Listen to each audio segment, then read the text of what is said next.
when we are watching the game, are you guys ready to go out on a limb? Damon, I'll start with you. Marvin Harrison Jr., does he find the end zone this Sunday? Yes. Hold the line. Short and sweet. Like I think there's a better chance he scores than he doesn't. How about that? Wow. I think I would be shocked if he did not cook this fledgling Buffalo secondary because I think he's been held without much exposure. I think the Cardinals have done that purposely. If they don't feed into that narrative, I'm going to be upset at Wild Horse Pass, Gila River on Sunday. But I think he scores at least once against Buffalo.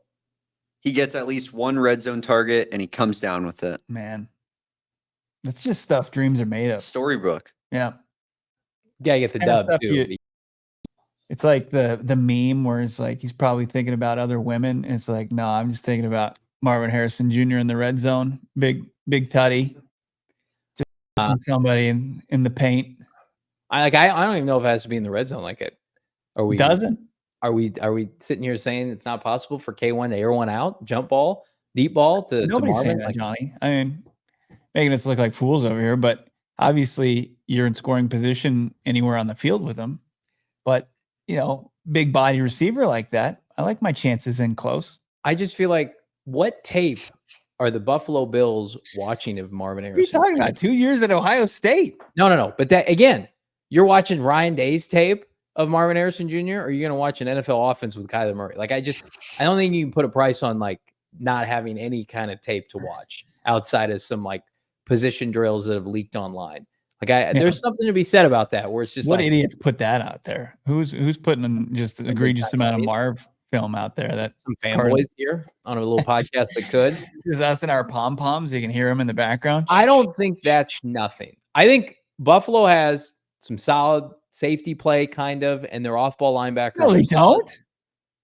You take that back. They've got Taylor Rapp, who used to play for the Rams. He's and good. Then DeMar Hamlin is starting at safety for them. I was trying to be nice of D-Ham, but yeah, Cole Bishop could be decent. They drafted him, I believe, in the second round out of Utah this year. Okay. I think, that's a guy I look at that if he earns some more playing time. If he gets matched up on 18, though. Well, the point I was trying to make is I think they're probably have better opportunities against Trey McBride. Whereas I think Marvin Harrison Jr. against their corners, I think is a real mismatch. That's all I was saying.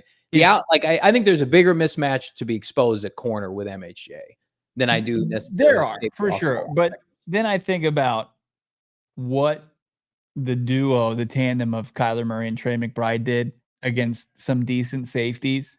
That's fair. Like that combination, it's going to feed families. As far like I was looking at Bet365 and some of the Trey McBride. Just, I think he was like around 45 receiving yards, 45 and a half. Like, yeah, I'll hammer that over. There's only so much meat on the bone to go around though. And I really have not been able to get a full grasp of like, if I look at the box score on Sunday night, if I didn't see the game, like I don't know if I could project what the box score is going to look like other than Marv is going to eat. We're predicting a breakout year for Michael Wilson. Should we have people like in the chat? Do we do it now? Do we project Marv's stat line? Yes. Let's project Marvin Harrison Jr. stat line ahead of Cardinals at Buffalo Bills. Let's go around the room here. All right. Damon, I'll start with you. Let's get a projection here of MHJ. Mr. Hold the line. I'll go 6 catches, Stole my 90 yards, 1 touchdown. Okay. Everybody Good drop fantasy predictions outing. in the chat. What's his long? 32. Okay. Bo, you're up. That scratches the itch, doesn't it? Doesn't that stat line you'd come away and you're like, yeah. That was worth it. I would take first of all, I would debut. take that. Mhm. I would take that from Dame. Yeah. Let's see. I'm gonna go an efficient day, catches 5 of 6 targets for 86 yards in a tutty. Because So we're all going We're having touchdown. fun. Yeah, we're all going touchdown. Everybody in the chat's going TD. Some people are going multiple. I think I'm on.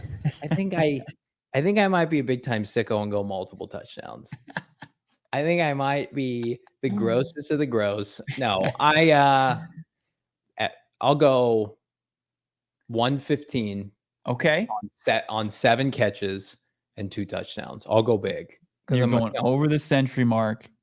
You're going fine in the end zone. Charles and I just had almost the exact same prediction. He's going 8 for 115. Yeah, let's read these off. So films and animations, 6 catches, 82 yards, and a touchdown, close to what I had.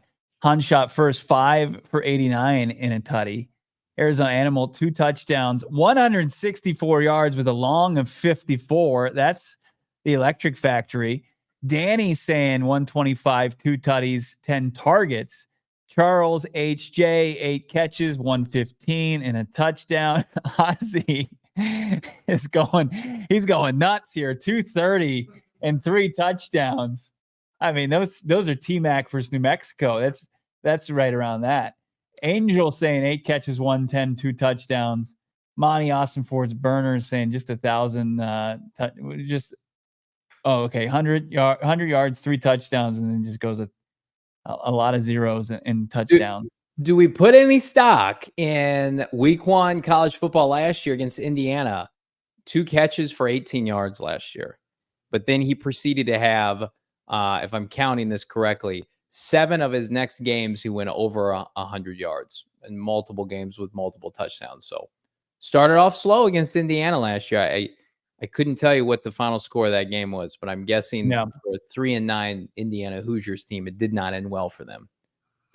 Christian Benford, Rasul Douglas, and then Teron Johnson in all pro nickel corner. Here's what I'll say. Prayers up to those guys. Prayers up. I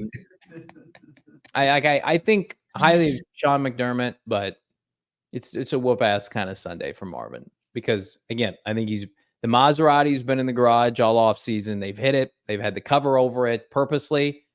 I think we're going to see target after target for MHJ.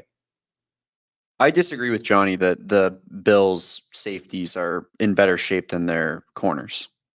I think Christian Benford, Rasul Douglas are pretty decent players. Teron Johnson's a good slot corner. Their safeties are in rough shape. Yeah. And honestly, it sounds a little bit like Johnny's not a McBridesmaid. I don't know if you were getting that vibe, but I was kind of getting that vibe. We all silly like the mayor.